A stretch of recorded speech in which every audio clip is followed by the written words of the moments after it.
ஜெயலலிதாவை அவதூறாக பேசிய வழக்கில் பிடிவாரண்ட் பிறப்பிக்கப்பட்ட நிலையில் திங்கட்கிழமையன்று விழுப்புரம் நீதிமன்றத்தில் தேமுதிக தலைவர் விஜயகாந்த் ஆஜரானார்.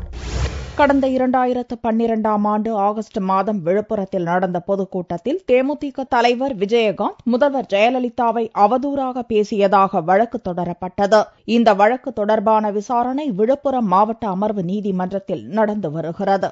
இந்நிலையில் கடந்த 25ஆம் தேதி நீதிபதி கிருஷ்ணமூர்த்தி முன்னிலையில் இந்த வழக்கு விசாரணைக்கு வந்தபோது விஜயகாந்த் நேரில் ஆஜராகவில்லை. கடந்த 5 முறையும் விசாரணையின் போது விஜயகாந்த் ஆஜராகாததால் அவர் மீது பிடிவாரண்ட் பிறப்பித்து நீதிபதி உத்தரவிட்டார். இதைத் தொடர்ந்து விஜயகாந்த் சார்பில் பிடிவாரண்டை தளர்த்த கோரியும் செப்டம்பர் 30ஆம் தேதி நேரில் ஆஜராவதாக நீதிமன்றத்தில் மனு தாக்கல் செய்யப்பட்டது.